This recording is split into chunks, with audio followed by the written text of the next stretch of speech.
अस्सलाम वालेकुम dear students. आज हम सॉल्व करते हैं स्कॉलरशिप का 2021-22 का सब्जेक्टिव पेपर, जिसमें सेक्शन बी में कह रहे हैं solve any 12 of the following questions. क्या है? The speed of light in a vacuum is 299,792 kilometre पर second, write it in words. ठीक है, आपको स्पीड ऑफ लाइट दी हुई है और आपने क्या करना है जी, उसको वर्ड्स में लिखना है। देखिए हम कैसे लिखेंगे। Speed of light in a vacuum कितनी दी हुई है? 299,792 किलोमीटर पर सेकेंड। आपने वर्ड्स में लिखना है। सबसे पहले आप लिखोगे स्पीड ऑफ लाइट, ठीक है। उसके बाद आप एक टेबल बनाएंगे। कैसे? Once, tense, 100, 1000, 10,000, 100,000। वंस पे क्या आएगा? 2, टेंस पे 9, 100 पे 7, 1000 पे 9, 10,000 पे 9 और 100,000 पे 2। अब आपने याद रखना है कि ये जो 2 है इसके साथ आपने 1000 नहीं लिखना, ठीक है। आप इन दोनों को मिला के लिखते हो और इन दोनों को मिला के लिखते हैं। आप इसको कैसे लिखेंगे? 200 इन दोनों को मिला के लिखेंगे 99,000, 99,000। ये आ गया 700 और इन दोनों को मिला के लिखेंगे 92। तो यहाँ पे आपका फर्स्ट पार्ट कंप्लीट हो गया है। नेक्स्ट हम देखते हैं जी इसका सेकंड पार्ट। सेकंड क्वेश्चन है आपके पास, सॉल्व 78543 मल्टीप्लाई बाय 49। इन दोनों को मल्टीप्लाई करना है। हम कैसे करेंगे? 9 3 ज़र 27, 7 आ गया, 2 कैरी गया।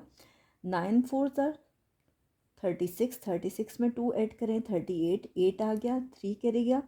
9 5 ज़र 45, 45 में 3 ऐड करें 48, 8 आ गया, 4 कैरी गया। 8 9 ज़र 72, 72 में 4 ऐड करें तो 76 आता है। 6 यहाँ आ गया, 7 कैरी गया। 9 7 ज़र 63, 63 में 7 ऐड करें तो 70। ठीक है। नेक्स्ट अगली लाइन पे आप क्या करते हैं? वैसे तो पुरानी बुक पे जो मेथड दिया गया था उसमें यहाँ मल्टीप्लाई लगाते थे। अभी न्यू बुक पे यहाँ पे वो ज़ीरो लगा रहे हैं, तो अगर आप मल्टीप्लाई लगाते हैं तो वो भी गलत नहीं है। 4 3 ज़र 12, 1 कैरी गया। 4 4 ज़र 16 प्लस 1 17, 1 कैरी गया।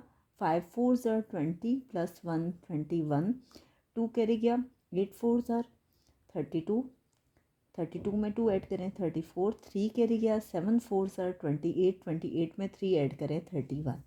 अब इन दोनों को प्लस करेंगे। कैसे? वंस प्लेस से ऐड करना शुरू करेंगे। 7 + 0 7, 8 + 2 10, 1 कैरी गया। 7 + 1 8, 8 + 8 16, 6 आ गया, 1 कैरी गया। 6 + 1 7, 7 + 1 8, 4 + 0 4, 7 + 1 8 और ये आ गया 3। नेक्स्ट है आपके पास, कहते हैं find the LCM by division method 25 45 and 95। इसका एलसीएम फाइंड करना है और डिवीजन मेथड से फाइंड करना है। कैसे करेंगे? बहुत से लोग डायरेक्टली कर लेते हैं, यानी 5 से स्टार्ट कर देते हैं। वो भी गलत नहीं है, लेकिन कोशिश करें कि छोटे नंबर से स्टार्ट करें। अब देखिए 25 3 के टेबल पे नहीं जाता, ना ही ये 2 पे जाता है। 45 3 के टेबल पे जाता है। 3 1 ज़र 3, 1 कैरी गया। 3 5 ज़र 15। 95 3 के टेबल पे नहीं जाता, क्योंकि 3 3 ज़र 9 होता है, लेकिन 5 3 के टेबल पे नहीं जाता। नेक्स्ट देखें, 3 को फिर करेंगे 25, 3 5 ज़र 15। 95 3 के टेबल पे नहीं जाता। फिर देखिए 5 पे जा रहा है ये। 5 5 ज़र 25, 5 1 ज़र 5, 5 1 ज़र 5, 4 आपके पास बच गया। 45 बन गया। 5 9 ज़र 45। फिर अगेन 5 से करेंगे। 5 1 ज़र 5, ये 1 है। 19 में कोई चेंज नहीं आएगा। फिर हम करेंगे 19 से। 19 1 ज़र 19। अब इन सारे नंबर्स को मल्टीप्लाई करेंगे। 3 3 5 5 19। ठीक है, इन सबको मल्टीप्लाई किया हमने तो हमारे पास क्या आ गया? 4 2 7 5। अब देखिए कि सेम आपके पास है कि अगर आप डायरेक्टली 5 से भी करते हो वो भी गलत नहीं है, उस सूरत में भी आंसर सेम ही आता है। नेक्स्ट है जी आपके पास फोर्थ पार्ट है। फोर्थ पार्ट में आपसे कह रहे हैं सॉल्व 4 होल 1/6 - 17/18। इसको सॉल्व करना है। अब ये आपके पास कंपाउंड फ्रैक्शन में है, इसको सिंपल फ्रैक्शन में कन्वर्ट करेंगे, मिक्स फ्रैक्शन को। 6 4 24, 24 में 1 ऐड करेंगे तो 25, यानी इन दोनों को मल्टीप्लाई करते हैं और इसमें ये ऐड किया जाता है। 6 4 24 प्लस 1 25/6 माइनस 17/18। 6 और 18 का हम एलसीएम लेंगे, क्या आता है 2 3 6, 2 9 18। फिर हम करेंगे 3 1 3, 3 3 9।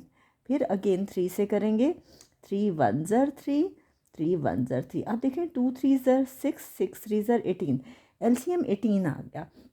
आप देखिए हम किससे करें कि 18 आता है, 6 को 3 से डिवाइड करें तो 6 3 18 आता है, इसलिए हम 25 को 3 से मल्टीप्लाई करेंगे, ठीक है। 25 3 75 होता है। इसी तरह से 18 को 18 पे डिवाइड करें तो 18 1 18 होता है। 17 को 1 से मल्टीप्लाई करेंगे 17। 75 में से 17 माइनस करें तो देखें आपके पास क्या आ रहा है 75 माइनस 17। 5 में से 7 माइनस नहीं हो सकता, बोरो करेंगे। 15 में से 7 माइनस करें आपके पास आता है 8। यहाँ रह गया 6, 6 में से 1 माइनस करें आता है 5। यह आ गया 58/18। आप देखें 58 को अंदर रखें और 18 पे डिवाइड करें। 18 3 ज़र होता है 54। 8 में से 4 माइनस करें 4 आता है, तो ये आ गया क्वोशंट आ गया 3। क्वोशंट को पहले लिखते हैं 3 होल, ये आपके पास क्या आ गया 4/18। रिमाइंडर ऊपर लिखते हैं। अब 4 और 18 कैंसिल हो रहे हैं, 2 2 ज़र 4, 2 9 ज़र 18, ये आ गया 3 होल 2/9। नेक्स्ट हम करते हैं जी इसका फिफ्थ पार्ट। फिफ्थ पार्ट है आपके पास 5 whole 1/2 metres of cloth is use to stitch 1 dress.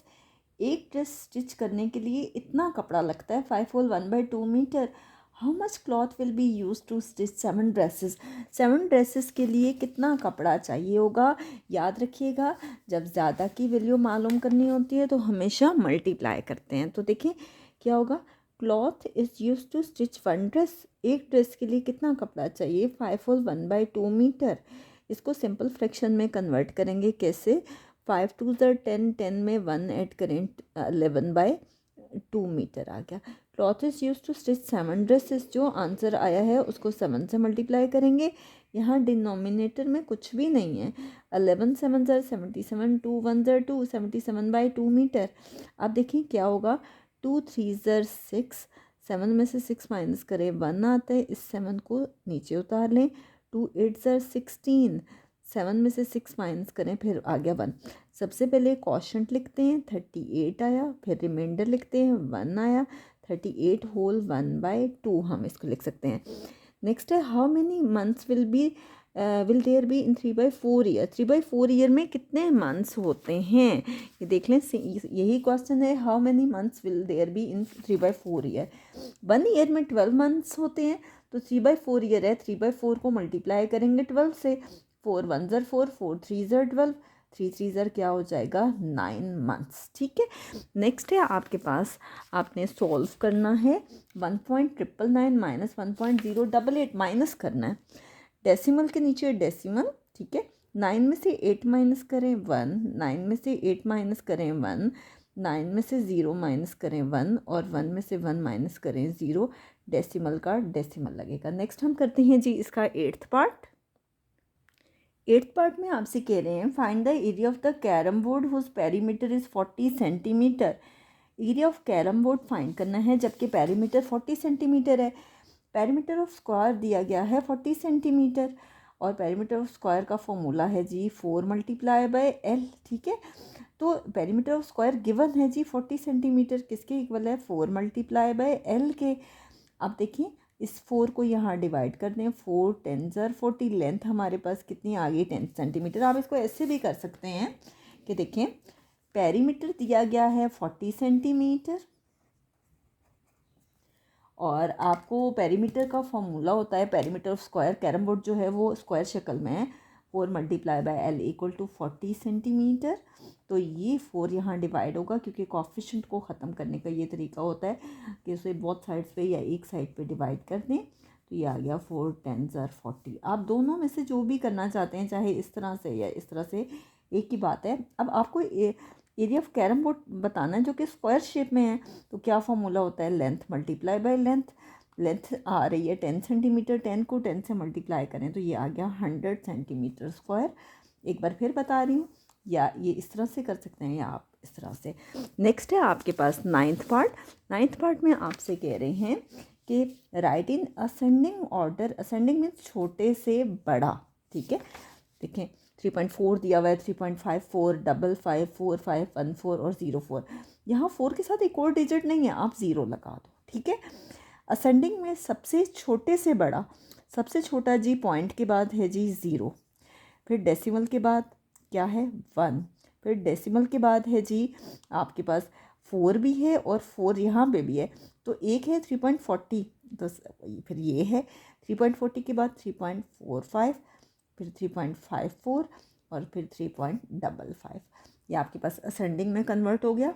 Next है आपके पास कहते हैं ड्रॉ और triangle L M N in which angle L equal to 60 degree, angle L M 5.5 centimetre और एंगल एम जो है वो दिया हुआ है उन्होंने 30 डिग्री। तो हम क्या करेंगे, सबसे पहले 5.5 सेंटीमीटर की लाइन सेगमेंट लेंगे, ठीक है। एल पे वो कह रहे हैं कितना एंगल लेना है 60 डिग्री, एम पे कितना लेना है 30 डिग्री और इन दोनों को मिला देंगे, ठीक है। और ये आपके पास रे है, ये ऑटोमेटिकली मिल जाएंगे, तो ये आपके पास एल एम एन जो है वो आपके पास रिक्वायर्ड ट्राइंगल आ गई है। नेक्स्ट हम करते हैं जी इसका 11th पार्ट। 11th पार्ट में आपसे कह रहे हैं convert the fraction into decimal. Decimal में कन्वर्ट करना है यानी इनको डिवाइड करना है। 34 को अंदर रखना है, 25 को बाहर। अब देखें 25 1 ज़र 25, 4 में से 5 माइनस नहीं हो सकता, यहाँ से बोरो करेंगे, ये आ गया 14। 14 में से 5 माइनस करें क्या आता है 9, 2 में से 2 माइनस करें 0, ठीक है। अब देखिए 9 तो छोटा है, 25 बड़ा है, ये तो नहीं हो सकता, डेसिमल लगा के यूँ 0 लगाएंगे, ठीक है। 25 को किससे करें, करीब तरीन आता है, तो 25 3 ज़र 75, 5 3 ज़र 15, 1 कैरी किया, 3 2 ज़र 6 प्लस 1 7, ठीक है। अब 90 में से 75 माइनस करना है, यहाँ से बोरो करेंगे, 10 में से 5 माइनस करें 5, 8 में से 7 माइनस करें 1, 15 आ गया। अब 15 छोटा है, 25 बड़ा है, फिर एक 0 आएगा इस डेसिमल की वजह से। 25 6 सर कितना होता है 150, तो 1.36 इसका आंसर है। नेक्स्ट है जी convert 6 metre 99 centimetre into millimetre. इसका मेथड जो है मैंने आपको एक नई वीडियो बनाई है, उसमें मैंने आपको ये एक्सप्लेन किया है, क्योंकि ये 2024 वाले पेपर में दोबारा आया हुआ है। 6 मीटर 99 सेंटीमीटर, तो 1 मीटर इक्वल होता है 100 सेंटीमीटर के। तो 6 मीटर है, 6 को किससे मल्टीप्लाई करेंगे 100 से, प्लस 99 सेंटीमीटर, ठीक है। ये आ गया 600 सेंटीमीटर प्लस 99 सेंटीमीटर, ये कितना आ गया 699 सेंटीमीटर। हमने क्या किया, पहले मीटर को सेंटीमीटर में कन्वर्ट किया, ठीक है, क्योंकि 1 मीटर 100 सेंटीमीटर के इक्वल होता है, फिर हम इन दोनों को ऐड कर सकते हैं, ये 699 आया। अब देखें कि सेंटीमीटर को कन्वर्ट करना है मिलीमीटर में, तो 1 सेंटीमीटर 10 मिलीमीटर के इक्वल होता है। मिलीमीटर में कन्वर्ट करने के लिए आप 699 को मल्टीप्लाई करेंगे 10 से, और ये क्वेश्चन रिपीट हुआ हुआ है, ये आपके पास 2024 वाले पेपर में भी आया हुआ है, ठीक है। नेक्स्ट हम करते हैं जी इसका 13th पार्ट।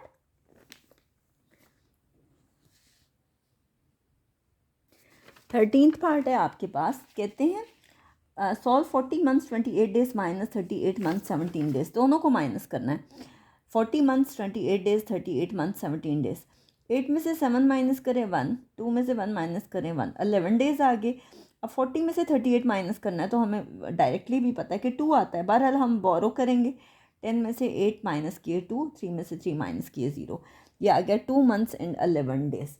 नेक्स्ट है आपके पास, कहते हैं draw a square with length 5.1 centimetre with the help of protractor and ruler. कहते हैं स्क्वायर ड्रॉ करना है जबकि 5.5 सेंटीमीटर उसकी लेंथ है। ए भी लेंगे, कितना आ रहा है जी लेंथ 5.1 सेंटीमीटर, ठीक है। ए पे भी 90 डिग्री का एंगल लेंगे, ठीक है, और बी पे भी 90 डिग्री का एंगल, ठीक है।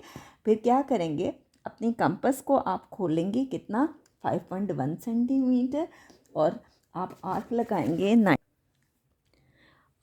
लगाएंगे 5.1 सेंटीमीटर की इस तरफ भी और 5.1 सेंटीमीटर की इस तरफ भी। इसको सी और डी का नाम देंगे और इन दोनों को ज्वाइन कर लेंगे। ये भी आपके पास 5.1 सेंटीमीटर ही आएगा। आपकी चारों साइड्स जो हैं वो आपके पास 5.1 सेंटीमीटर आ रही हैं। नेक्स्ट है जी इसका लास्ट पार्ट इस सेक्शन का, कहते हैं find the perimeter of rectangle with length 6 centimetre and width 4 centimetre. Perimeter of rectangle find करना है। लेंथ ऑफ रेक्टेंगल दी गई है 6 सेंटीमीटर और विड्थ भी दी गई है 4 सेंटीमीटर। पेरीमीटर ऑफ रेक्टेंगल का फॉर्मूला ये देखिए, अगर आपके पास ये रेक्टेंगल है तो एक रेक्टेंगल में आपके पास दो लेंथ्स होती हैं, ठीक है, ये और ये लेंथ आ गई, ये और ये विड्थ आ गई। 2 लेंथ्स हैं प्लस 2 विड्थ्स हैं, 2 हम कॉमन ले लेते हैं। लेंथ कितनी है 6 सेंटीमीटर और विड्थ 4 सेंटीमीटर। 6 + 4 कितना होता है 10, 10 को 2 से मल्टीप्लाई करें तो ये आ गया जी 20 सेंटीमीटर। तो यहाँ पे हमारा सेक्शन बी कंप्लीट हो गया है। इंशाल्लाह नेक्स्ट वीडियो में हम इसी पेपर का सेक्शन सी अटेम्प्ट करेंगे।